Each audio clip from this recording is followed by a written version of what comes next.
Hey, how's it going? It's going.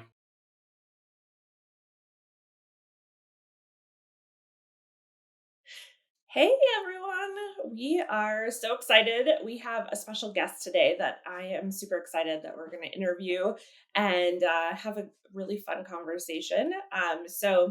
For people that don't know, I'm Susie, I'm Isaac. and then we have And Logan Cooper here. Oh, sorry. I am Logan Cooper. No, that's okay.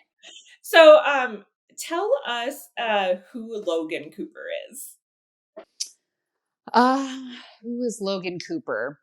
Well, my roles, I am a therapist and a wife and a mother. If we're defining who I am by what I like, I am a hip hop enthusiast. I like Taco Bell. I like to bake. I'm not athletic. I'm not an athletic person. I'm somebody who has a good sense of humor, tries not to take things too seriously. And I'm a Sagittarius, and I'm learning that apparently your horoscope sign says a lot about you, but I'm still new to all of that. So, Yeah, that's a big thing out here in LA. That's oh, I'm I'm just sure. people ask me Yeah. and I'm like, I have no idea. They're like, uh, I'm a Leo. And you're like, okay, right? sure, If you say so. Um sure. so I know we're going to talk today because what people don't know about Logan is she has the most amazing TikTok profile and does these super fun interviews that are just really impactful. So we're going to unpack one of those videos today. But before we get into that, I wanted to know a little bit more about like what were the things that really impacted you that you experienced when you were growing up that really shaped who you are today. Sure, sure. So I mean, it's not unique, to me. Certainly it's the case for a lot of people, but I have a family that had a lot of generational trauma that got passed down to me. And I happened to be lucky enough to be born in the era where therapy was becoming more popular. So I had the chance to take the abuse experiences that I had as a child, the traumatic experiences that were associated with the abuse that I had as a child, like it's all connected. So I got lucky that although I experienced a lot of abuse and I grew up in a very dysfunctional family, I had exposure to the resources that allowed me to kind of break off and become the pattern breaker. So people joke because I'm a therapist, so they think that you learn like your people skills in school, but like trauma has literally taught Mhm. me most of what I know. Like working through my trauma is what has made me who I am for like most of it. I can agree with S- So, that. so do a lot of your kind of experiences with that? Is that kind of the reason why you got into becoming a therapist? Was um, working on breaking a lot of um, those what is it, generational trauma, um, breaking that. I forget the way that you say Like it. Yeah, the patterns. patterns. Yes. Sure. Yeah. Yeah. Yeah. So actually, it was, and I have written this therapist several thank you notes. Like I tracked her down 20 years later. But what made me want to become a therapist was I had seen a lot of really shitty therapists, and I was a kid at the time. So a lot of therapists just like talk over you if you're a child, and just kind of like try to tell you what your life is. And so I had a really bad taste in my mouth about therapy. And then I met this therapist who, I am not kidding, was exactly like Spicoli from Fast Times at Ridgemont High. Like she was completely burnt out. She knew it. Like she had been to Woodstock. She sat Indian style in her chair that smelled like patchouli. Like she literally, like I remember one day was like, that's messed up, man. Like that's what she said to me about like one of my child abuse experiences. And I was like, thank you. I was like, you're right. It is messed up. And she was so unapologetically herself. And she was literally the first adult in my life that I like shared things with, and she didn't immediately lecture me or judge me. She was just so authentic and warm, and like she truly made me feel that safety for the first time. And I was very resistant. So I was like, if this woman can make this happen with me, which was like not an easy task, I was like, I should be that for people. Like, I want to be that for people. And like, I never changed my mind. Like, at 13, I've never changed my mind That's about being a amazing. therapist. That's cool. It That's was amazing. amazing. It's kind of funny you mention her being kind of the burnt out, like very done with the whole by the book thing. Because Yes. even like in our field of work, right, like in the emergency room, when you're in an emergency, the nurse that you want is the old, burnt out, like, has been there Yes. for 30 years, doesn't give Mhm. two craps about anything. And that's the one that you want because they're the one that's going to take care of you the Yes. best. Right. So Yes. it's Well, just, they're it's Yes. not kind They're going of to the funny. panic. veterans. Yeah. It's Yeah, they're funny not going Yeah. to panic. the parallels that brings out, but Yeah. Yes, yes. I really do think it's about authenticity. Mhm. I really do think it's the Mhm. energy that you pick up with someone that makes you feel safe to start doing the work. Mhm. Well, and I can speak to that. Isaac and I both are very big advocates for mental health as well, and like therapy and just doing the work to get through things. And we wouldn't have made it through our experiences Oh, I together can't even even imagine.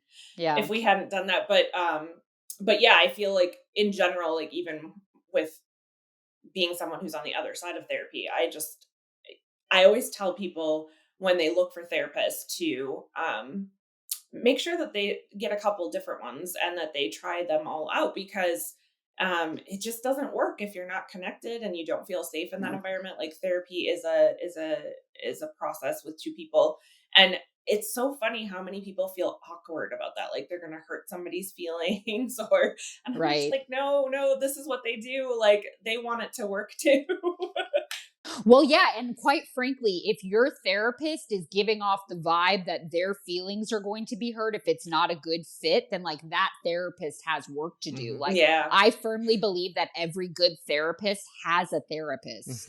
Like Yeah. you need to have someone who you're working through your shit with too. Yeah. Um, Well, and I think that I was gonna say, I think that too, that like you have to be working on yourself as a therapist because you can absorb other people's traumas as a result of, there's all Right. that detached involvement is what we called it in the coaching world. And, really trying to create those barriers so that you don't get affected as well.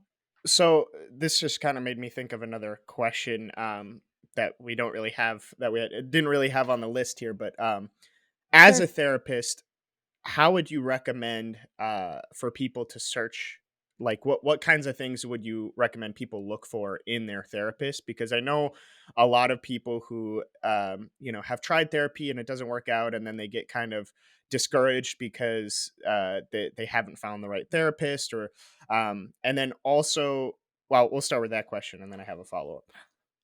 Sure. So I would say don't be afraid to ask people that you know. Like, don't be afraid to ask for word of mouth. I think therapy is something that's been considered very taboo and hush hush. So, like, people will find out years into a friendship, oh my God, you've gone to therapy? And like, a lot of people go to therapy. So, like, if there's people in your life that you look at and think, like, they seem to be handling, their mental health in a relatively good way. Like, don't be afraid to ask them if they have any recommendations.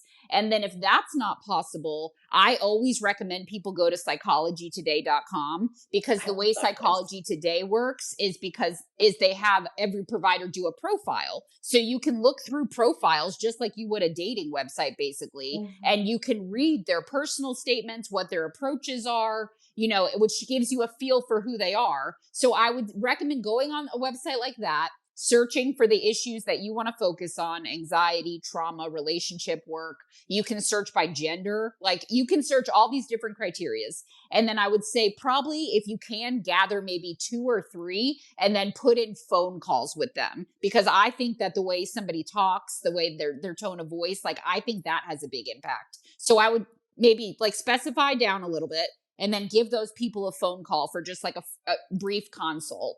And then whoever you feel best with, go for it. I And then, love Psychology Today.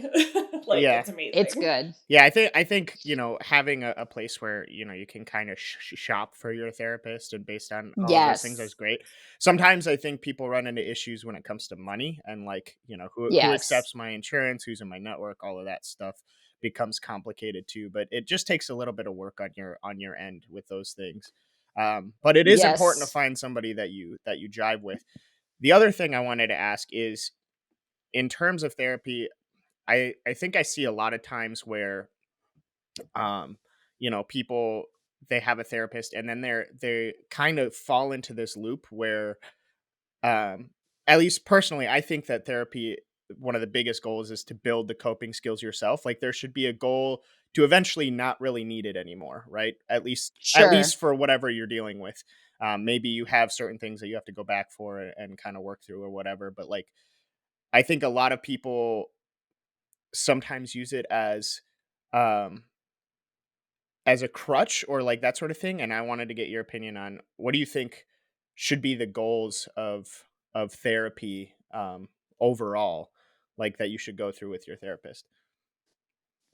Well, obviously, well, first of all, hold on. Let me just circle back around because I think it's important to touch on what you mentioned about the finances because that is a real Hmm. piece. You're absolutely right of getting services. I do absolutely think of being able to access mental health treatment as a privilege. I wish it wasn't. Hmm. It shouldn't be. I think it should be free healthcare, but that's a whole different ballgame for me. I don't think it should be so difficult to access, and I don't think that it should have to require so much financial investment. But if that is the case for you and you are having a hard time finding somebody you can afford, don't be afraid to look into local nonprofits. That's where I started my Ooh. career. Like there may be somewhere that offers a sliding scale. Don't be afraid to call, like if you need to, perhaps contact some kind of government assistance agency. Maybe they have resources. Or if none of that is realistic, which it's not for everyone, perhaps you could find a free support group or even an online Mm. community, that addresses the issues. Don't be afraid to think outside of the box because therapy can be all sorts of Hmm. things. Yeah. That So, is so I true. just It's wanted to very make sure to touch on that. Yeah. no, I think that's amazing because I've used some of those resources in the past as well, Hmm. just in my Yeah. own journey. So when I was Yeah. younger and I couldn't afford it. I think it's especially tough, for people who are trying to break into that kind of field where they've had all of these, things happen to them, these things that they need to work through, and they maybe recognize that they do, but they don't know where to start, and they don't know what resources are Yes. available. So trying to make those Right. things more public, build awareness around that stuff is especially important because yeah. Agreed. Yes, absolutely. And then with regards to your question about what do you think the goal of therapy should be? What I was going to say is that obviously everyone's goals are highly Hmm. personal depending on their situations. I think that the goal, if I had to kind of sum it up in a nutshell, would be to try to process through, like painful or traumatic events that have proven to become an issue for you. So try to process through that, learn skills, like you were saying, whether that's coping skills or communication or conflict resolution or anger management. So process through, the events that have impacted you that are proving to be an issue, and then develop skills so that you can learn to handle those issues on your own out in the real world without feeling like you have to use therapy as a Hmm. crutch. That's Do you awesome. think that there should be an endpoint to therapy? I think that again is personal to Hmm. everyone. I have clients that I've known for years and years and they don't come in as frequently as they used to, but they still prefer to have kind of like therapy in their back Mhm. pocket if they need like a touch, a check-in. So there's So there's clients that utilize therapy in that way. And then there's clients who, hit therapy hard for perhaps a brief season. So what I would say in answer to that question is yes, ideally I would love to believe that there is an endpoint for everyone, although it may look different. I encourage people to understand that you can have therapy for different seasons in your life Hmm. and you can change therapists too. You don't have to stay with the same person. Like one therapist can be super helpful for a certain season of your life, for a certain issue. And then maybe you reach the end of the road with them. And then perhaps in your life, something else comes up. Like, don't be afraid to start it and end it and change it. Like, therapy, in my opinion, is a relationship. Hmm. And so relationships need to be able to adapt and evolve. And you can seek out new relationships with therapists if you need Hmm. to. I love Yeah, that.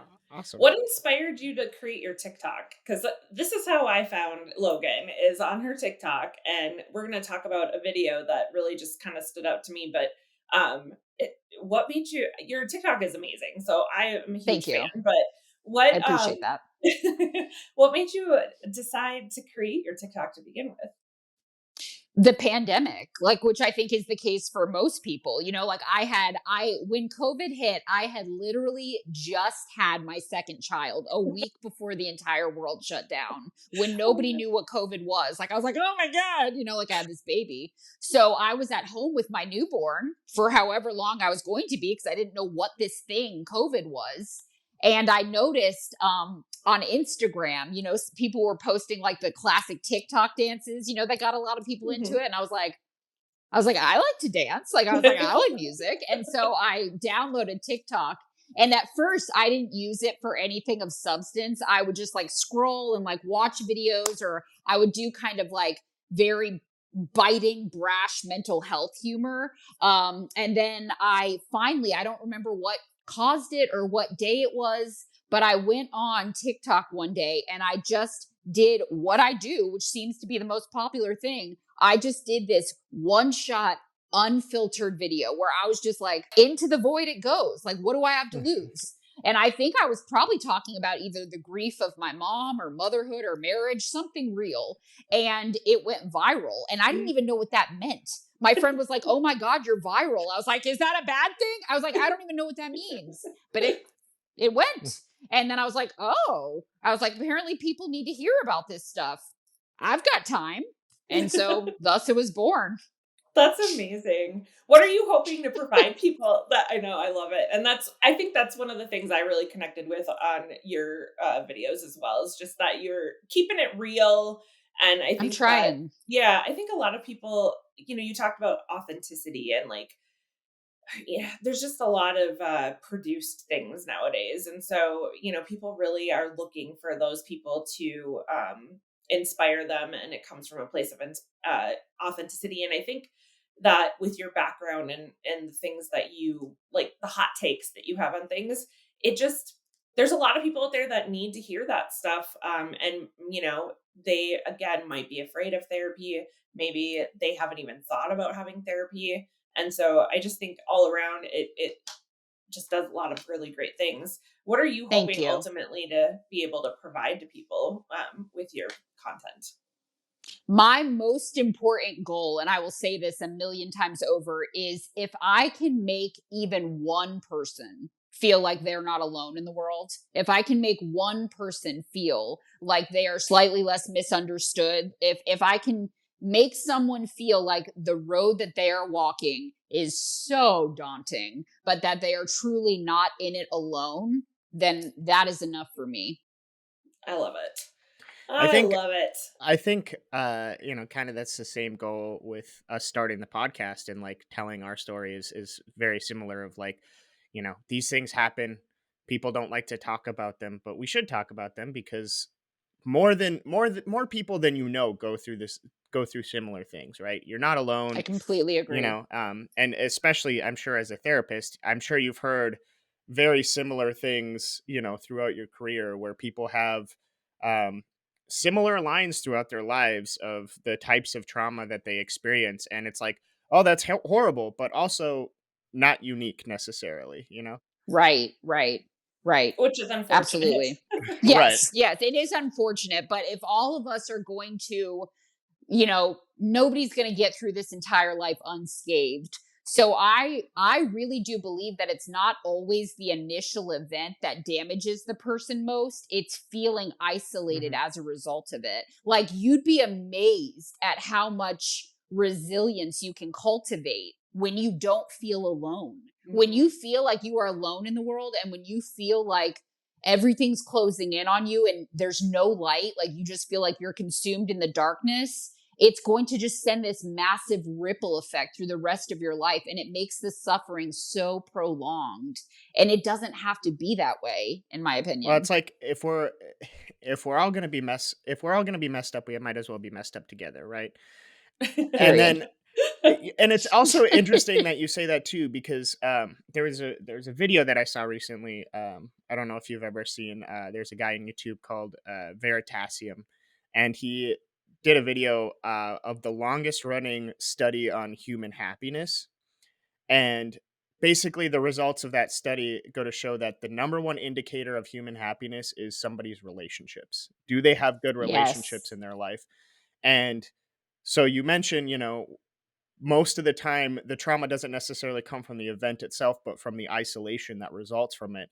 And that's very true in that, um, the more isolated you get, and then oftentimes when you go through something traumatic, you self isolate, right? You do Right, things right, that sure. start to isolate yourself, and then and then it's kind of a snowball from that point on. Right.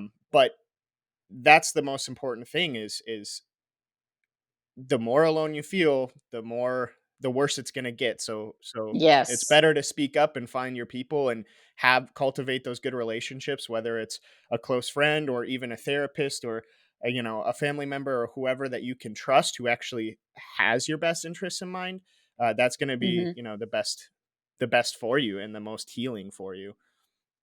Well, and I actually believe that that is the main reason why TikTok has been such a successful app is because yes, everything you said about those intimate relationships, but even if it is only a stranger on social Mhm. media that you see that you don't even necessarily know, but something about them or something they're saying feels familiar to you and not Mhm. in a judgmental way. Like even just that, like just feeling understood for a second, even if it's Mhm. somebody that you don't even really know. Like hopelessness breeds in Hmm. isolation. So any kind of connection.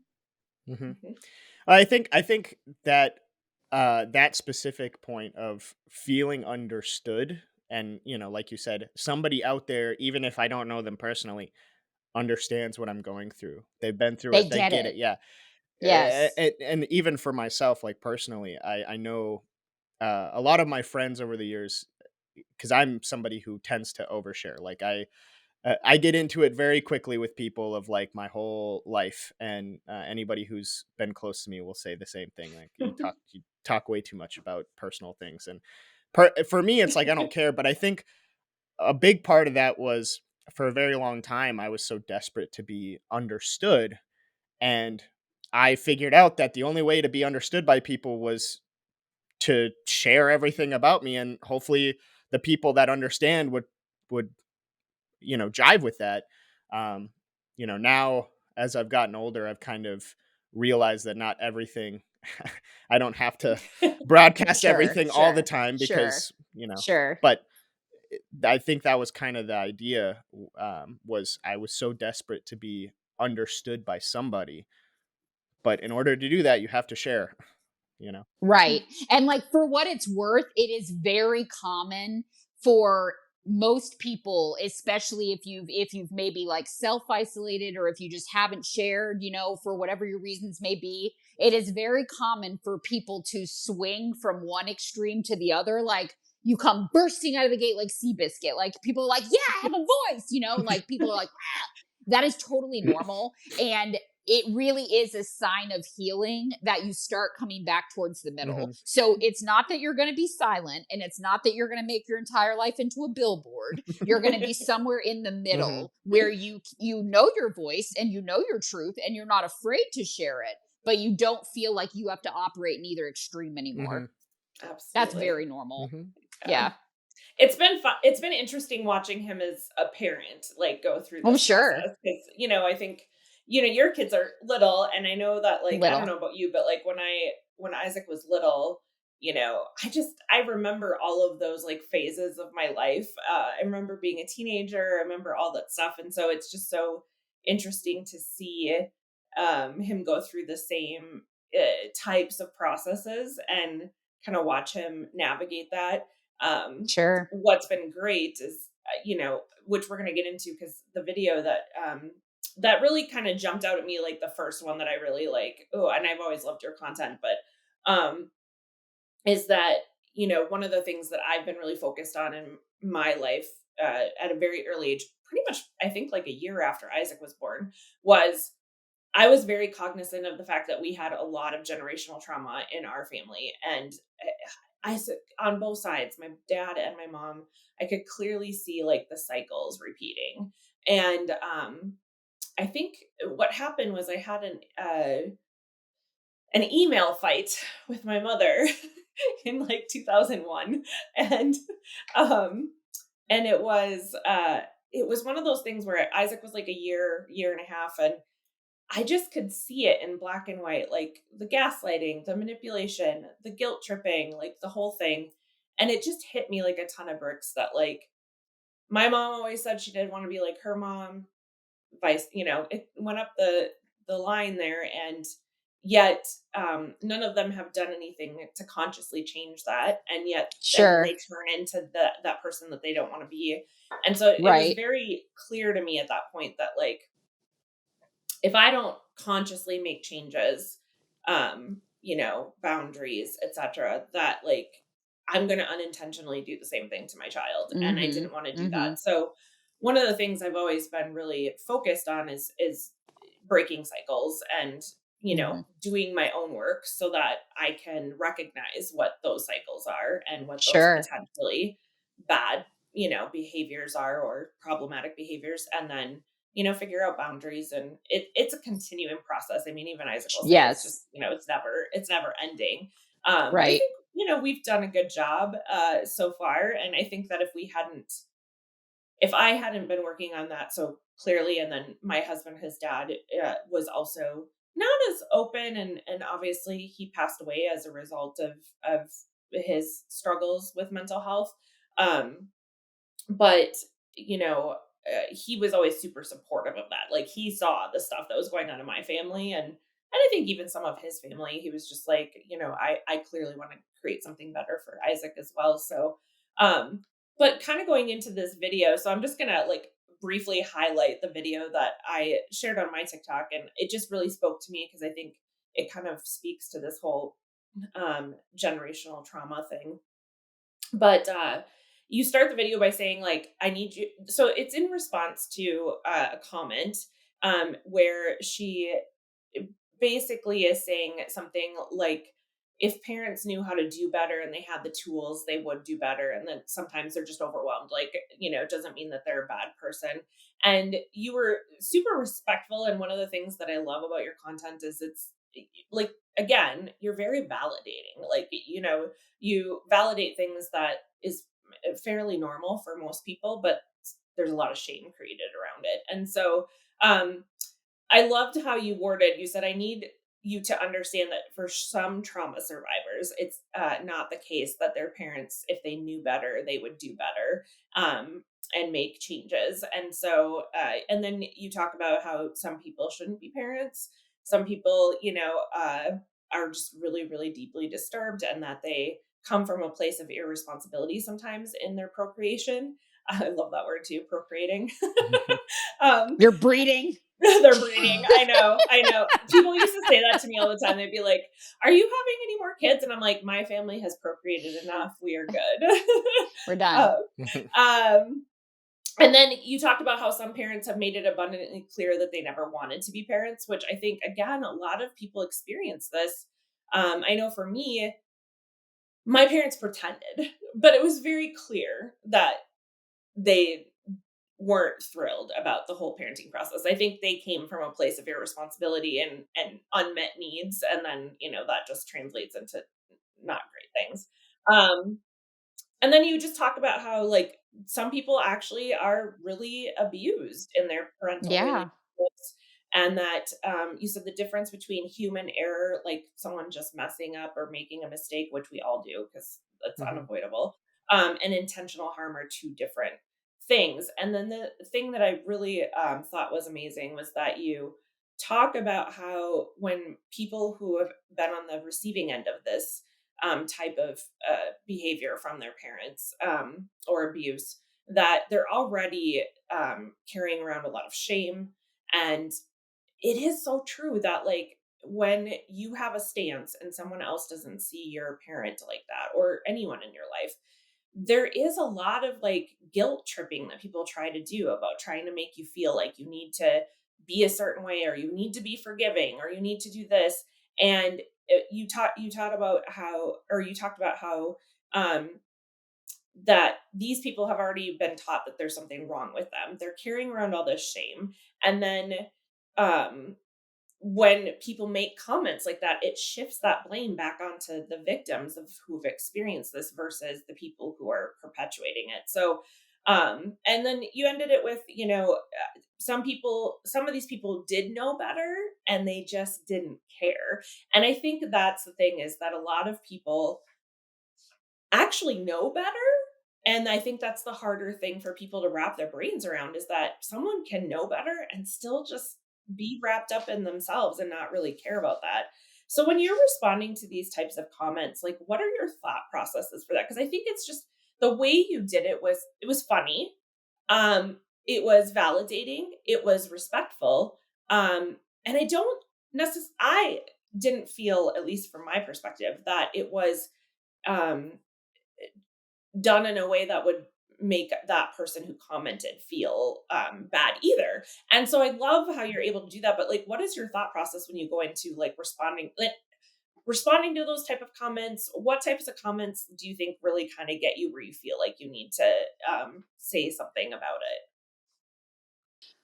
I try to use as many comments as I can as a learning experience. Like, usually, if I'm responding to a comment like that, it's because I feel like I'm not necessarily trying to change that person's mind. Like, it's never my intention to be like, your viewpoint is wrong. Like, you need to change that. That's not my right. Hmm. I certainly, express when I disagree with situations like that. I'm not afraid to say the things that you're not supposed to say. And I'm Hmm. not afraid to validate complicated truths. And that's one of those complicated truths that, Hmm. yes, certainly a lot of parents didn't do better because they didn't know better. I completely validate that. And I validate that there are parents who did what they thought was their best. And it still, scarred their kids, unfortunately. There's so much gray area. I just don't think, when I saw that comment, I've experienced that. I've been gaslit about my own Hmm. experiences with my parents, and I've had a lot of clients who have been gaslit or guilt tripped or had their experience minimized, or ultimately just told at the end of the day, well, I mean, that may be true, maybe, but they're the parent and you're the child. And like, this, it's just your role. Like, take it on the chin. Like, it's yours to deal with, or stop talking about it. And I just think that that's super damaging. And quite frankly, at this point, my money is on the future generations. So if I'm going to stick up for someone, it's going to be for the people that are coming after us. Like, I think Yeah. I think a lot of times too, you know, in terms of like the generational trauma and the patterns repeating, right? Like there's that saying, hurt people. And so a mhm, lot, when you as a parent are damaged and you're not going into parenthood actively trying to fight against that to do, better for your child, uh, you know, those patterns will come out subconsciously, mhm, especially if you're not actively fighting against it. But then there are mhm, people too who, like you said, like my mom said, don't care.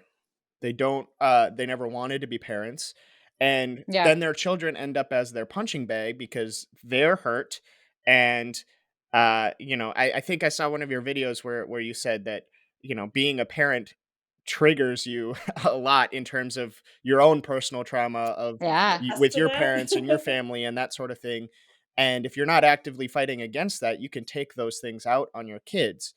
And so I think that that's a very important thing to distinguish is, in order to be a good parent, you do have to actively fight against those things. yes, Um, yes, but then on top of that, like, even if you don't, there are people who just don't know better, but there are people who probably do know better and they just don't care. They don't care about their right. kid, or they don't care about the No, impact that what they do has on their kid.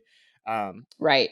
and I think sometimes too, what I've seen a lot is the child will try to explain, or try to articulate what it is that bothers them to their parent, and their parent will minimize it, say, no, that's not how it is, that's not what I intended, or like, Mhm, and there's no validation there, and it further isolates the kid, um or the adult child, or whatever, like mhm, it further isolates them into that shameful, like, oh well, my experience, and the way that I felt and the way that those things impacted me isn't valid, it doesn't matter, right, therefore my feelings don't matter, and it right. creates that kind of cycle. Yes, absolutely. In So general, so Oh, go ahead. I guess one of the questions I kind of had, I guess Mm-hmm. I can just ask it now, building off of that, is Sure. you as a parent and somebody who's Mm-hmm. very obviously aware of these patterns and things. How Mm-hmm. do you go about um, avoiding taking out your frustrations or when you're triggered or those things on your kids when they do come, because they obviously will come, but Sure. how do you avoid falling into that pattern? Oh, there's so many layers. It's so multifaceted. It's a lot of work. I'm not going to lie. Like I get like for the record, I don't excuse it, but I get why people are like I don't want to do that. Like I know it's really hard. It's a lot of work. So I proactively like I've been in therapy most of my life. So I proactively learned things that I can do to take care of myself kind of as maintenance that help me like handle my emotions in a healthy way. And then I don't necessarily avoid it, like using that word. I'm not sure it's always avoidable. I there are times where if anything, it's my job to embrace, like the situation, like embrace the struggle or embrace the pain, like embrace the suck basically. And I try my best to embrace it and like let out that emotional turmoil in a healthy way. But when I inevitably do sometimes take it out on my children, I always make sure that I go back to them and take responsibility for my actions. Like no buts about it. I am not afraid to be an imperfect parent.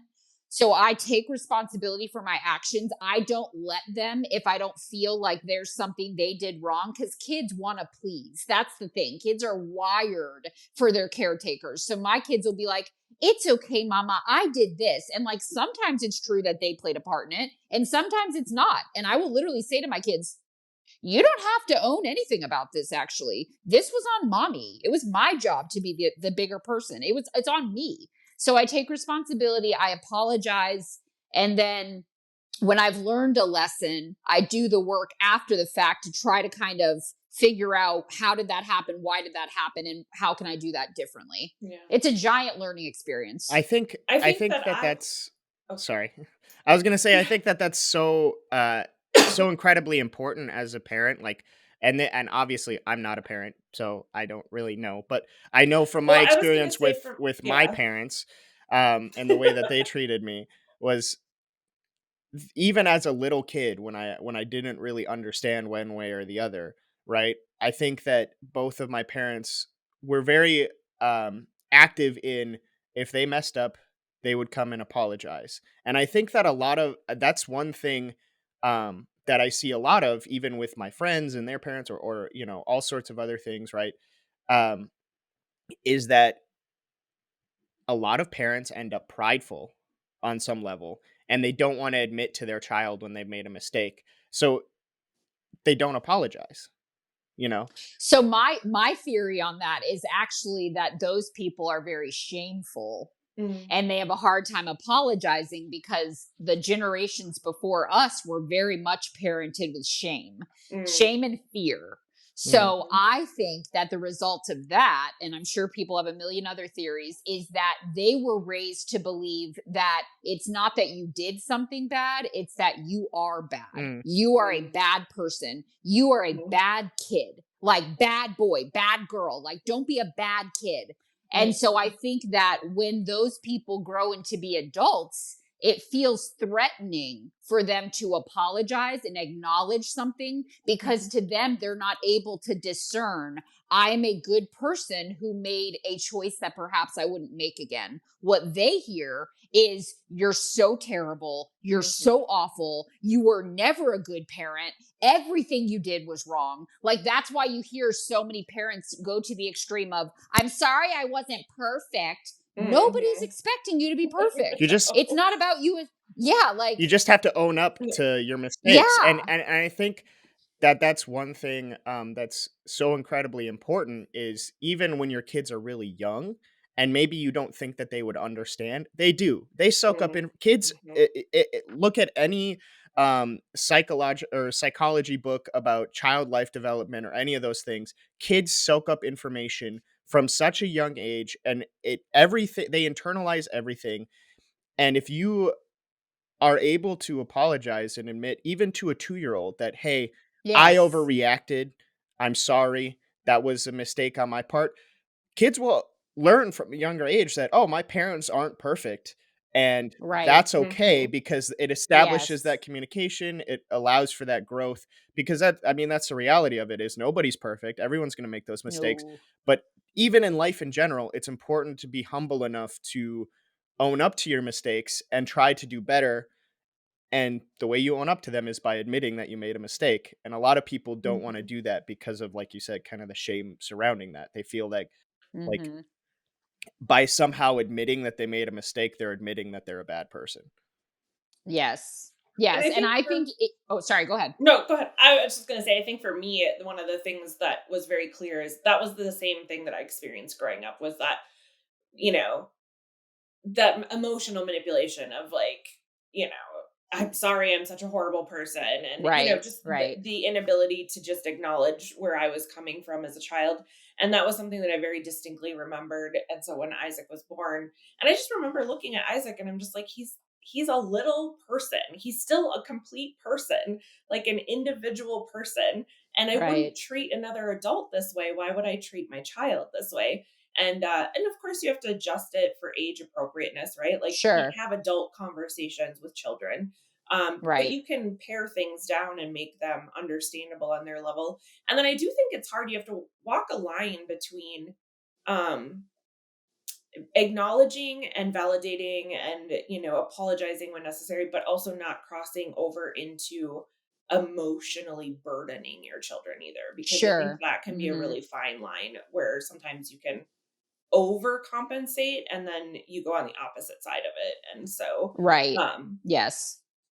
but so why do you think parenting? So you talk about this like a lot in your content around parenting being very triggering. Why do you think parenting is so triggering? Because I can speak to that as well. I think that having a child really does bring up a lot of triggers.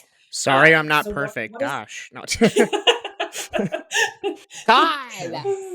I know, geez, so hard. Sorry, I'm not the perfect child. Get over it. Why do you think in your experience, why do you think it is so triggering for parents when they have children?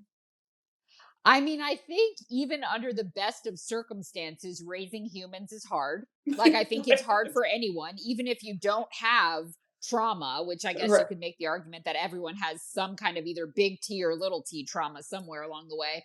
But I think it's hard even for people who have had relatively maybe smoother lives because you're raising a human being. And I really do believe that if you're raising a human being to be an individual human being instead of being like a clone of you, that there's a lot of learning to be done and there's a lot of adjustments to be made. And I think that parenting requires a lot of growing pains. And then I think for those of us who have perhaps struggled with trauma or abuse, especially if it happened in childhood, I think that your relationships with your children are the most vulnerable relationships Mhm. you ever have, in my Mhm. opinion. And I think for a lot of people, the last time they felt that level of vulnerability was when they were children themselves. And Mhm. that's when a lot of people were deeply, deeply wounded. Mhm. Yeah. And so I think that sometimes it comes up with our own children, and and I can speak from experience. When your child looks just like you, when your child is like a little you, and it's like you're literally looking at your inner child sometimes, and you're like, and like you'll like there'll be times where I will literally, it's like my brain splits in two, where half of me is here being present with my daughter who looks and acts just like me, and half of me is remembering what would have happened to me if I did what she's doing in this moment. Mhm. Like it's like my brain is doing both. And I'm like, Mhm. "Ugh." Like it's like mind-boggling. So it's very vulnerable. It takes a lot of energy, even just physical energy. Like it takes a lot out of you. And I think that if you haven't learned how to cope with a lot of those uncomfortable situations and how to surrender control when you need to, it brings out the fight in you. I think that's a really interesting point that you make of like when your child is doing something or acting up, um part of you try is trying to be present and control, handle the situation, and another part of you is remembering subconsciously or consciously what would have happened to you if you were acting the same way.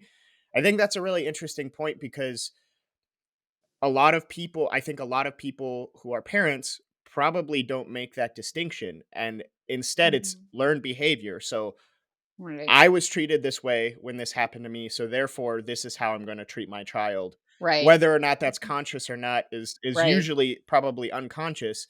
But the way that you're able to recognize that and point it out, which I think is very important for parents who want to break those kind of cycles, is to be able to say like, okay, this is how I would have been treated, but that wasn't okay. So how can I handle Right. this situation in a way where I'm not going to do the same damage my parents did to me? Right. Yes. And I think that in order to be able to do that, like that is still a work in progress. It Mhm. still doesn't happen like every time. I still blur the lines. And like that happens with my partner. Like that can happen in any vulnerable Mhm. relationship. But the reason why I'm able to do that at all is because I took like my childhood trauma. I took all of this like heavy, hard shit and I took it to therapists and I was like, what do I do with this so I do Mhm. not fuck my kids up? I literally said that. I was like, what am I supposed to do? Because I don't know. Like, I had no clue. I've never Mhm. felt more clueless in my life than when I became a parent. So I took it to someone who luckily had the skills and the expertise to be like, okay, let's unpack that. Let's find out what's yours, what's not. And then you are able to create a distance between who you are and your trauma. Hmm. Mm. I like that That's though some because it's a conscientious, idea of I recognize that there are things that have impacted me, but how do I not do that to my kids because I don't want to? But you actually Right. took it a step further and actually sought out somebody who could help you with that. Which I Yeah. think is the distinction between, kind of a good parent who is actually going to make those changes and somebody who is just going to end up in that same pattern. Is they're like you said Right. earlier, they might recognize that it's maybe not the best way or that Right. that this messed them up and that it might mess their kids up or whatever, but then they don't take that step to actually try to change it. Mhm. Right. Yeah, Yeah. and I think it's important too for people to recognize that it doesn't always have to, like you said earlier, it doesn't always have to come in the form of actual therapy to begin with, Mhm. depending on Mhm. your circumstances. Because when I was younger, again, therapy wasn't necessarily an option to me, but I was reading, personal development books all the time. I was Sure. reading about trauma. I was looking at psychology. I was looking at child development. I mean, I just was Mhm. doing the research and the work and making correlations between things that I was dealing with. And, just again, it comes from a place of conscientiousness. Yeah. But it is, you said it's so hard. It is so hard. And So hard. even when they're an adult and they live halfway across the country, it's still hard sometimes. Yeah, I'm um, gonna have a hard time with that. I'm gonna have a hard time being like so far. I'm like, are you okay? I Like I can already tell. I think we're I don't, also go ahead. okay. I It's know. the problem with doing It's this okay. online is you can't. Oh, it's Yeah. okay. um I I think that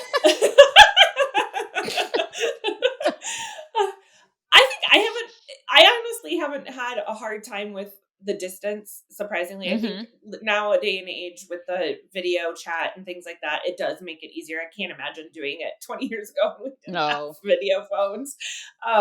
But it's been an adjustment just in the fact that we Sure. don't see each other on a regular basis. Even Sure. if we're doing video, we're not like hanging out or just like Right. doing things. So it's been an adjustment trying to figure that out, but it's definitely not easy. I Yeah. think probably one of the biggest things that we've recently discovered in our relationship that we've been trying to change is with the distance at least is because we don't see each other in person on or just hang out or do those sorts of things nearly as often as we used to. Um there's kind of this idea of every time we talk, we have to catch each other up on all of the things in our lives. And so then you don't get to have those just experiences where you're just existing and spending quality time anymore. It's always, Mhm. trying to catch up on all of the things that are quote unquote important or like all the negative things that have happened or all the, trying or even positive things, whatever. but it's like a catch up game instead of just spending time with each other. And Sure. that's the part that had kind of been wearing, is we were letting that part kind of slip through the cracks a little bit of just spending quality time with each other. Mhm. Um, and so I think anybody who has that I think in any distant relationship, that kind of is probably one of the bigger issues, is that every time you talk, you want to just catch each other up on what's going on, and you forego the part that builds a relationship, which is just Sure. spending time with each other. Mhm. Right. But anyways, Yep. Yeah. Do you find in your work that moms or dads tend to be more triggered by their childhood experiences or when they're parenting, or do you think that it's equal across the board? I think that both moms and dads are triggered because I think that being triggered is a human thing. I Mhm. think that moms, in my experience, catch more of the heat for it because Mhm. there's more expectations. In my experience, there's more expectations that since you are the maternal figure, Mhm. why is it so hard? Like why is it Mm. so hard for you? Like you're a mother, like, Mhm. don't you remember you wanted to be a mother? Like, why aren't you being more maternal? Why Mhm. is this so hard for you? Your body built the baby. Like, what do you mean you're having a hard time? Like, you were made for this. mhm. It's so So that's true. fucked up. I think I That's so think true. also generally, men and women are different. Right. Biologically, physically, the way our brains are wired, it's all different. And so the way that we express kind of those, the way that we might be triggered, or the way that it would present itself, is probably also very different. hmm And I would say, yes, on that note, I feel like and I see both women and men in my therapy practice. So my experience, I would say most of the men that I've seen are parents. Most of the time with them, I see that unfortunately the default emotions that they were allowed to identify and express were either happiness or anger. So Mhm. a lot of the fathers, I think, feel, even when they're trying to do the work, which I have so much respect for that, and I love it when I see that in my practice. The fathers, even if they want to do the work, have a hard time because when they're triggered, they have a hard time maybe feeling like they can even express it, because what if it's Mhm. weak? They have a hard time maybe connecting to other emotions that are not just happiness or anger. Um, and like a lot of men, grew up with very angry fathers themselves, so they might not even feel safe like letting themselves identify anger. There's this stunting, this like emotional stunting that I Mhm. feel like is very unfair for little boys and men as far as fathers getting triggered. And so I think that, yeah, that piece for sure. And then I think also with women, there's just these different expectations, and Mhm. the nobody wants to acknowledge the mental load and the way the mental load impacts the emotional well-being of the mom. All of it's connected. All of Mhm. it's Yeah. connected. I think that's a very important point, is I think it's starting to slowly change. People are starting to recognize that, and I think a big part of that, in terms of men and kind of the emotional stunting that happens in our culture, a lot of that has to do with, as kids, generally, not everybody, but generally, boys are taught that they're not allowed to have emotions outside Right. of being happy, or, like you said, angry. Those are the only Mm-hmm. two appropriate, uh emotions to have as a Yeah. boy or as a man. Mm-hmm. And you see it in movies, it's in all of the pop culture, and you know there's boys don't cry and all of those sorts of Right. things, right? And it perpetuates this Mm-hmm. idea that I can't have emotions. I can't express my Right. emotions without being seen as weak, or emasculine, or any of those sorts of things. And and like you said, it's damaging, because then we're human. We have those emotions. We're built to have those Sure. emotions. But when you suppress them, then you end up, they come out in other ways that are not as healthy, and more I damaging. agree. And then Yeah. on that, And oh, sorry. no, go ahead. Go ahead. You go. I was just going to say, I think that what happens as a result of that, like you're exactly right. That's exactly what happens. But my experience has been then that you are only able to be as emotionally present with your children as you are yourself. Mm, So if the only emotions you feel comfortable navigating are happiness and anger, mm, like it's going to make it very hard for you to be open to the whole variety of the rainbow of feelings that your child is going to have. So it really does all like repeat. If you don't, like I always say, if you don't repair it, you repeat it. So Mhm. it's a matter of, it's not just you, like that limited expression that you feel like conditioned into is going to be the extent of your emotional availability with your child unless you heal Mhm. it. yeah, and well, and it So perpetuates that true. cycle exactly, like you said. Mhm. Mhm. What do you think there's some ways that for parents who are feeling triggered by their children? Because again, it's unavoidable. You just can't avoid it. And you were talking about the wide range of emotions. I mean, Mhm. you think about our behavior in general, it's very conditioned by society as we Mhm. grow up, by families, etc. So like kids come out of the gate just full of everything. And then Yeah. unfortunately, a lot of times they're molded by lots of factors, including their families around what's okay to express, what's not okay to express. But how do you feel, or what are the things that parents can do that will help them prevent or mitigate some of those reactions when they're being triggered?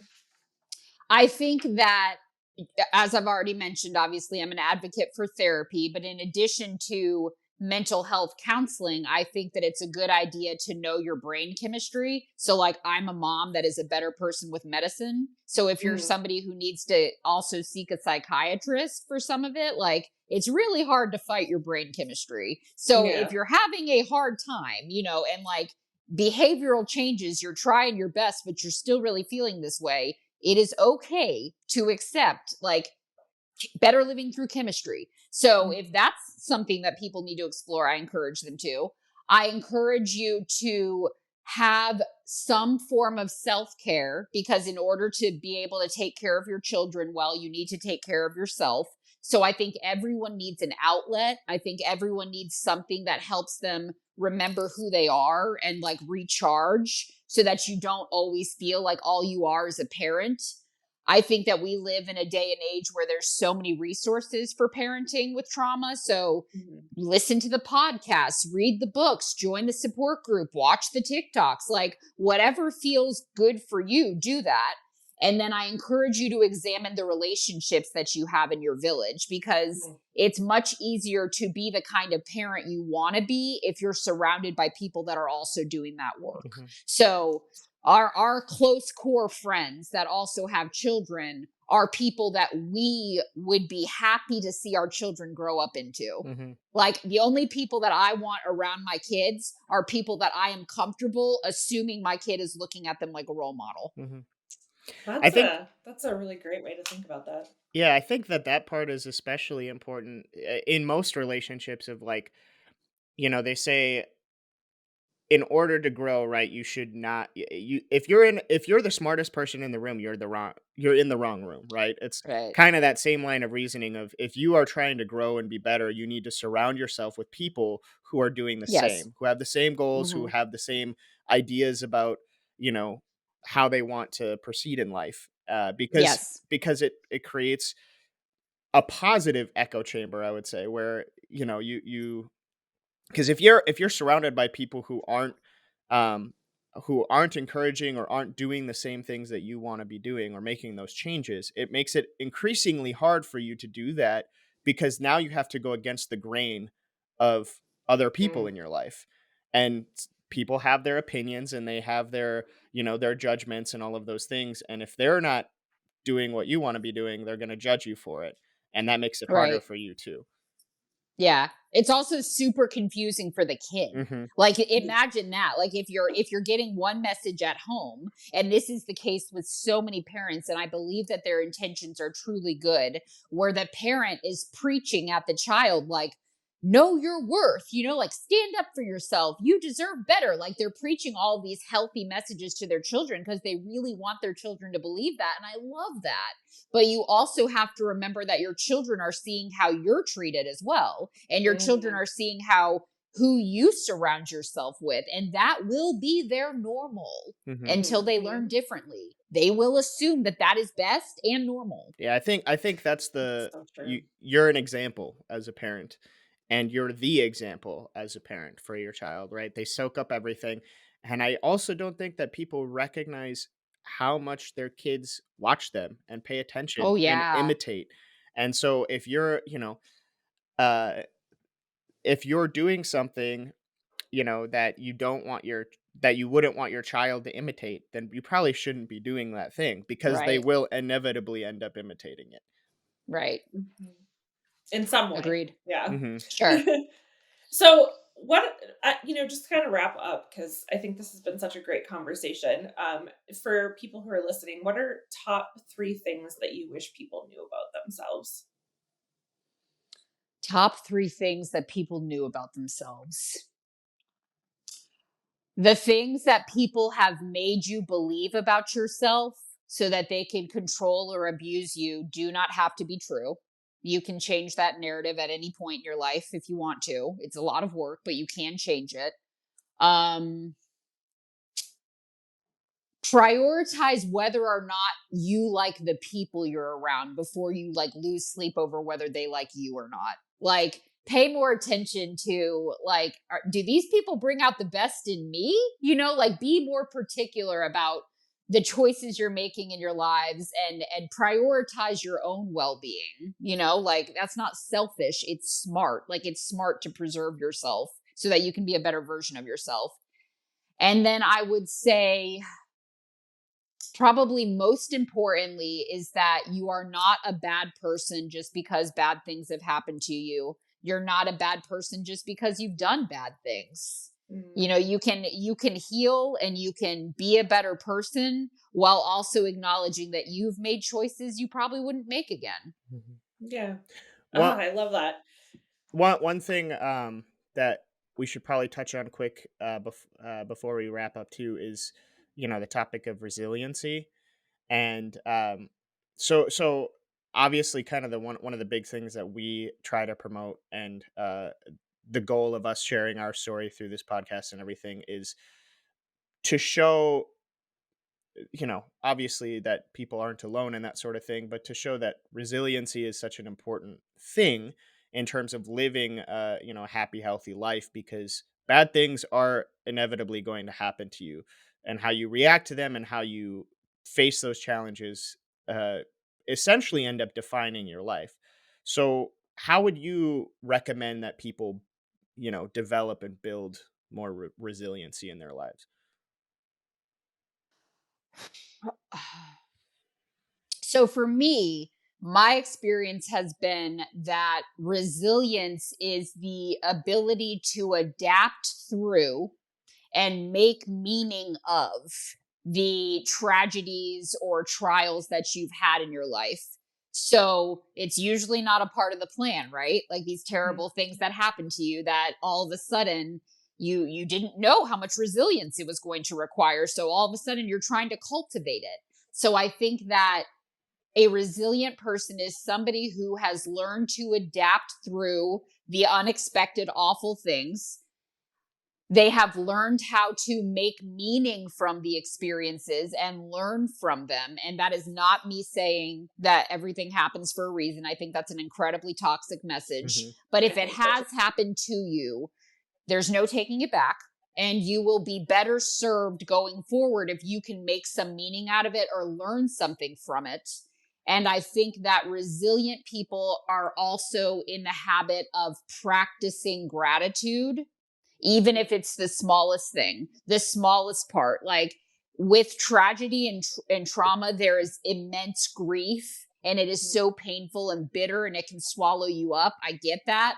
But with grief, there can also be gratitude.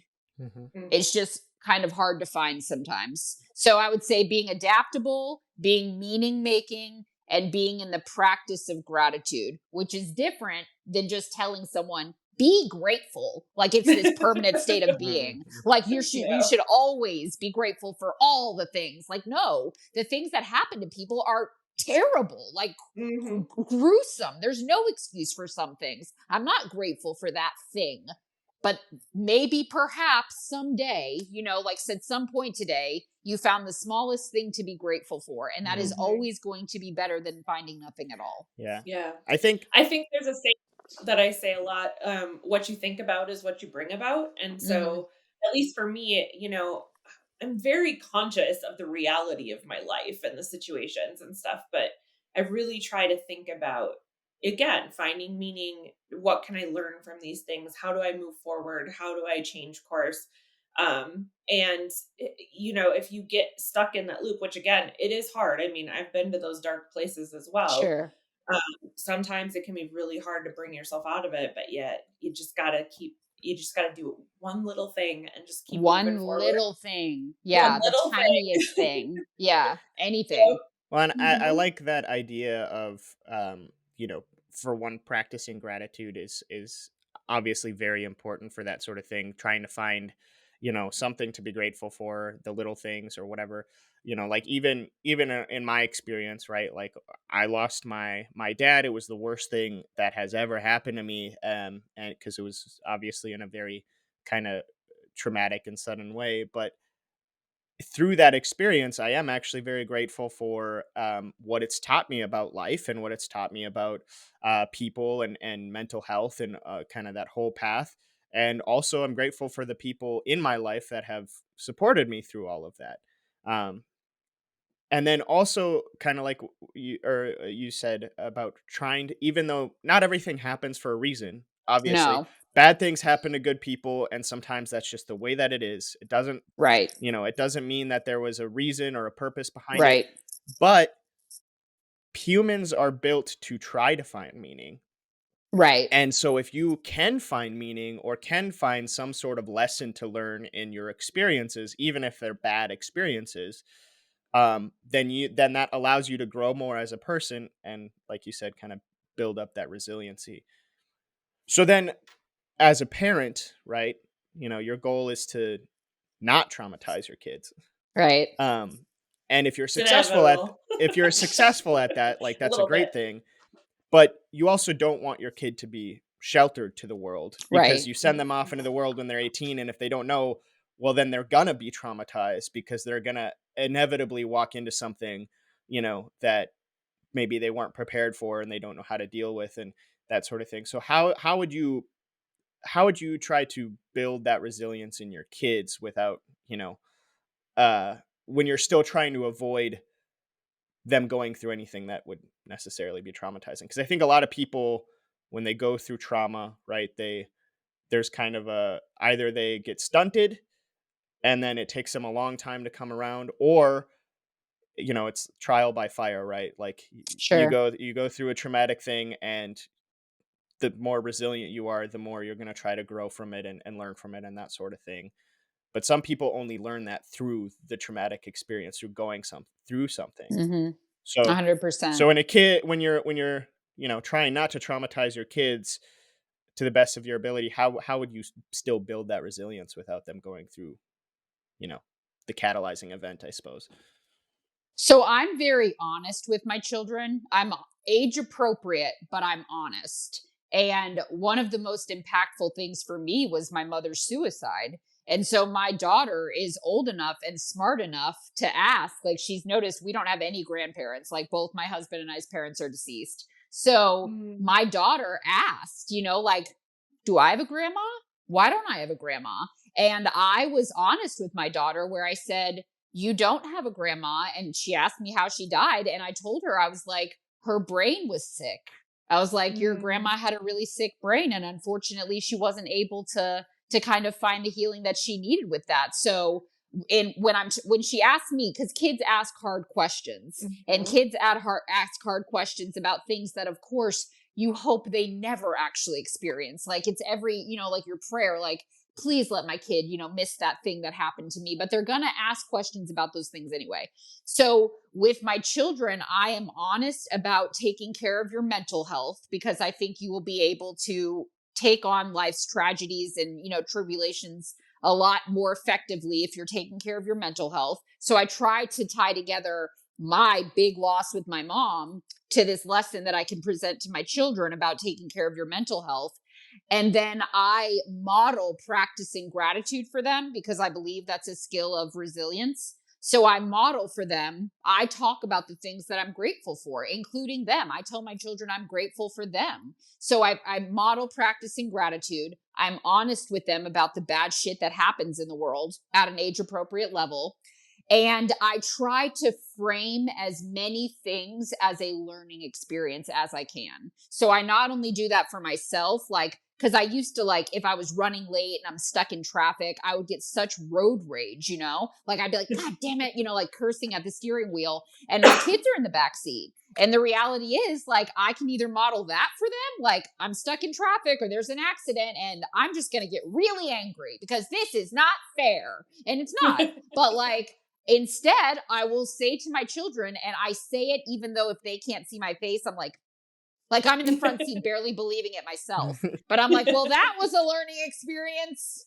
Like that's literally what I say. I'm like, well, that was a learning experience. So that instead of my kids seeing a mom or a dad that like beat themselves up, you know, when life happens or blame themselves for everything, which is so what I was like was modeled for me. I try to frame things through a learning experience. I can so relate to that. I just remember so many times when Isaac was little, like, oh, but I'm gonna be better. I think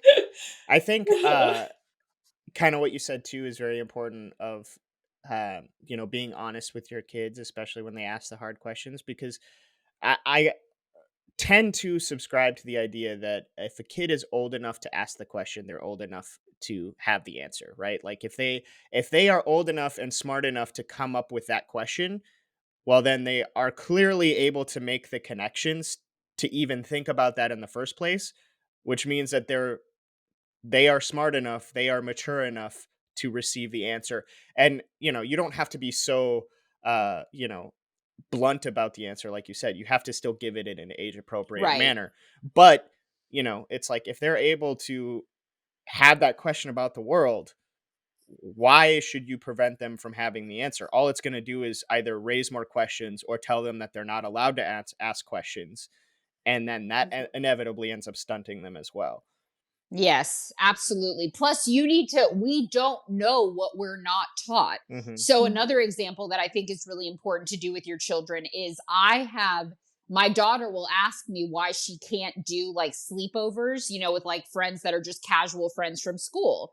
And I say to her, because it's really important that we learn that people are safe, you know, before we put Hmm. ourselves in certain positions. Like it's really important to make sure that somebody is safe. I talk about that with my kids, Hmm. not I love that. necessarily stranger danger, you know, but like I need you to learn that this is how safety is established in a relationship.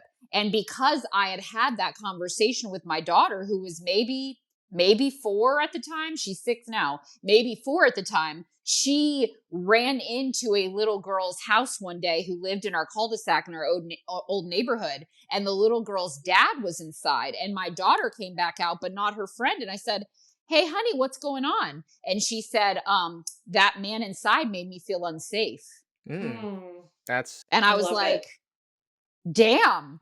So I literally said to her, I go, I'm so proud of you. Like, I was like, I'm so proud of you for identifying that. I go, you know what? You don't ever have to be around that man again. And of course, I I found love out, like, that. if anything had happened, and nothing, he literally just gave her an ick. Like, nothing happened. He gave her a vibe. And I'm like, do you know how many situations I could have avoided if I knew how to pay attention to my body?